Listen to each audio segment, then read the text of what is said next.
Bonjour, donc on est chez SFR, donc qui en partenariat donc avec Samsung nous montre donc ces nouveaux terminaux donc pour la fin d'année, dont le très attendu Samsung Galaxy Nexus.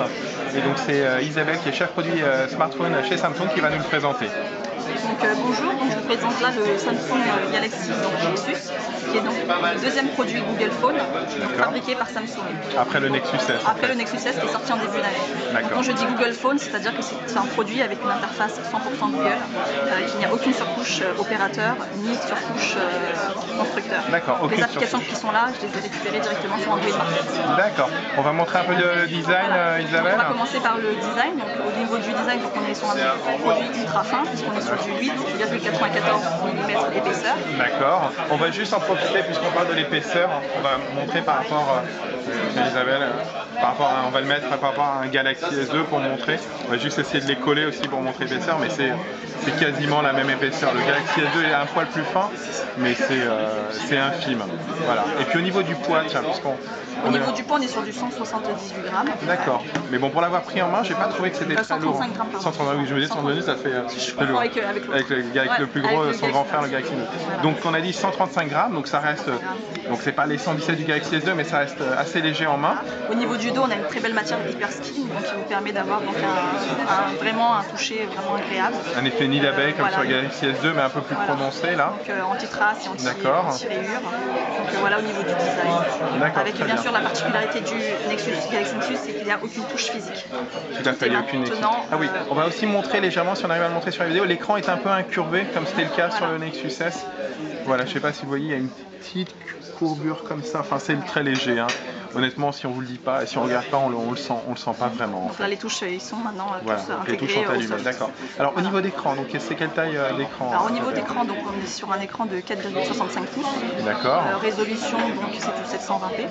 D'accord, donc 1280 par 720 pixels. Voilà, donc c'est une première sur un smartphone. Avec une technologie d'écran Super AMOLED HD. D'accord, donc comme on a sur son grand frère le Galaxy Note. Voilà. À titre de comparaison, le Galaxy S2 lui était en Super AMOLED+. Ensuite, en termes de spécificités techniques, on a également un processeur OMAP Texas Instruments de 4460. D'accord. 1,2 dual-core 1,2 GHz. Donc c'est un double cœur. Voilà. D'accord. Très rapide. Ouais. On est sur du Wi-Fi N, du Bluetooth 3. D'accord. Il y a combien de mémoire interne? Alors on est sur du 1 Go de RAM. D'accord, donc ça pour en faire mémoire interne, c'est du 16 Go. D'accord, donc pour stocker. Et on va juste préciser que par contre, il n'y a pas de port mémoire SD. On ne fera pas augmenter la mémoire avec une carte mémoire. Mais bon, il y a 16 Go, c'est déjà conséquent. On va montrer le dos de l'appareil pour le capteur photo. En termes de capteur photo, donc on est sur 5 mégapixels. D'accord. Avec également un capteur à l'avant de 1,3 mégapixels. Pour la vidéo.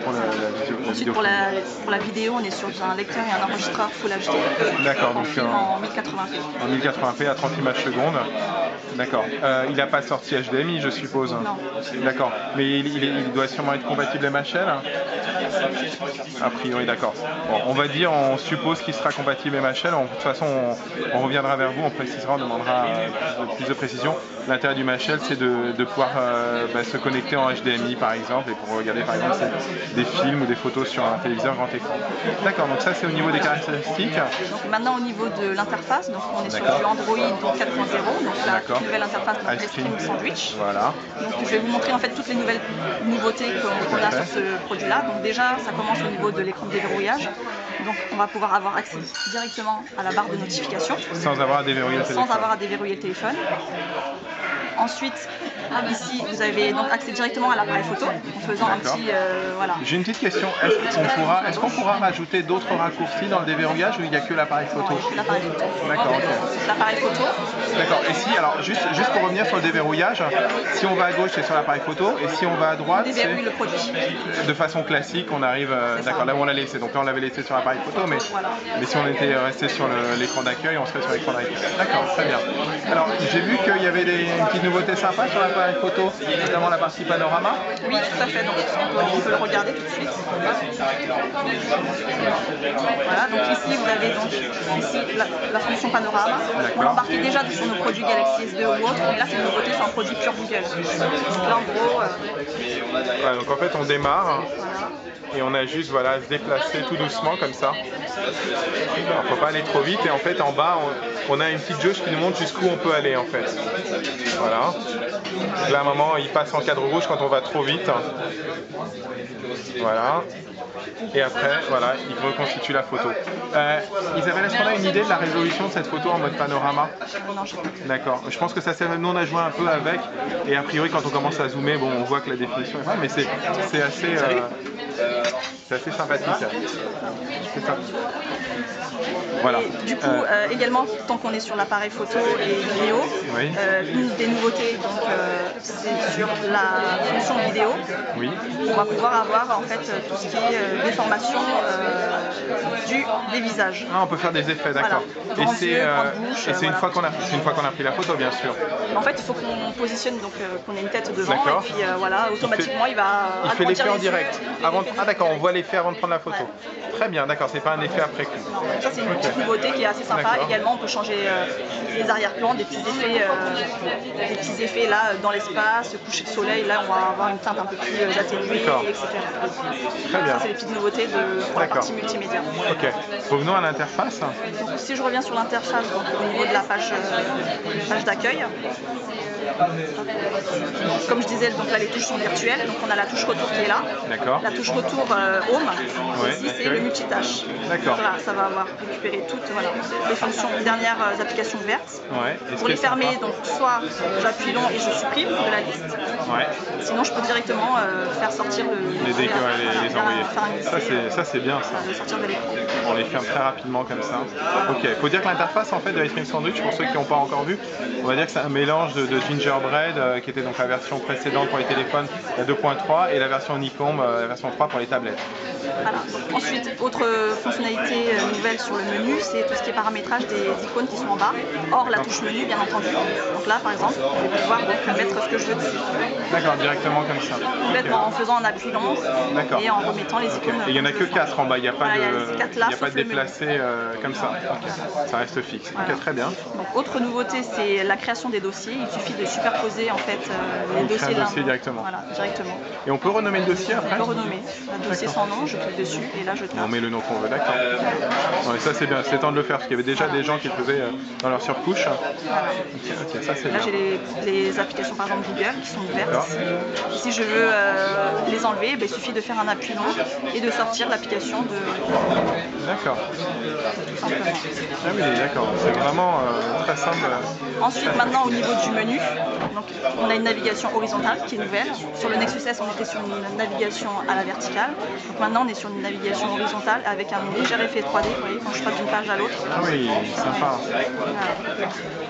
Voilà. D'accord. Voilà. Ensuite, les nouveautés, c'est ici. Donc l'application, vous avez également une partie widget en haut, qui vous permet en fait de placer ça sur votre écran d'accueil. D'accord, on choisit directement les widgets. Voilà. Exactement.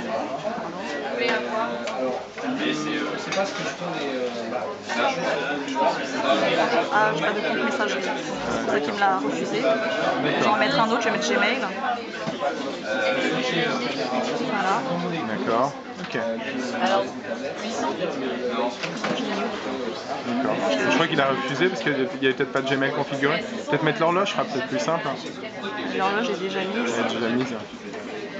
Bon, peut-être, de toute façon, on va mettre 2 fois le même widget sur les panneaux différents. D'accord, très bien. Je vais vous montrer en fait, c'est qu'on pouvait également redimensionner les icônes. Ah oui, c'est vrai que ça c'est nouveau. Voilà. C'est pas comme avant où la taille des widgets était imposée, il faut les choisir. Maintenant je peux les redimensionner. Ouais, c'est vrai que ça c'est très bien ça. Voilà. Ça c'est très bien. Ok. Et autre fonctionnalité, donc application, widget, et j'ai également l'accès direct à Android Market. Un accès direct, ok, on n'a pas besoin de se mettre une autre. D'accord. On peut toujours mettre un raccourci d'Android Market sur la page d'accueil de toute façon. Et ici, c'est pour tout ce qui est paramètres. On avait l'habitude de retrouver en bas sur les Android. Maintenant, ça dépend selon les applications. Donc, vous avez ici les paramètres pour voilà. Donc, voilà toutes les nouveautés sur Ice Cream Sandwich. D'accord, belle nouveauté d'interface, hein, ça donne vraiment envie, ça a l'air assez intuitif. Il faut juste se faire du fait qu'on n'a pas de bouton physique, mais bon, ça je pense que c'est une habitude à prendre. D'accord. Donc il sera disponible quand, Isabelle? Donc, il sera disponible d'ici la mi-décembre. Mi-décembre, d'accord, donc juste pour Noël. Son prix c'est du 579 € hors abonnement. Et avec ICFR, on le proposera donc à 109,90 €, pardon. Voilà. Voilà. Moins 100 € de remboursement. Donc soit 9 un euros. appareil à 9,90 €. Par contre, c'est avec ça, c'est avec carré absolu. voilà, qui est à 85 € par mois. Par contre, si on prend sur un carré web, 3 heures, qui est à 50 € par mois, l'appareil est à 149, donc moins 100 €, donc ça fait 49. Donc, ce qui est qui reste quand même très abordable, moins de 50 € un smartphone haut de gamme de cette qualité. Donc non, Samsung et SFR ont fait vraiment un bel effort. Et il y a une avant-première aussi chez SFR de quelques semaines de ce qu'on m'a dit. Voilà, il sera après les autres opérateurs début de l'année prochaine. D'accord, donc c'est à Noël, ce sera chez SFR et rien que chez SFR. D'accord. Bien joué SFR et merci Samsung pour ce nouveau smartphone qui a l'air vraiment. Enfin, nous, ça nous a emballé, on a vraiment envie de le tester. Déjà que le Galaxy S2 c'était bien, mais ça donne vraiment envie. Merci beaucoup Isabelle. Donc on va publier dès que possible, dès qu'on aura un produit en prêt par Samsung de ce Galaxy Nexus. Donc pour retrouver plus d'infos sur GPS Info, www.gpsndco.com. À bientôt.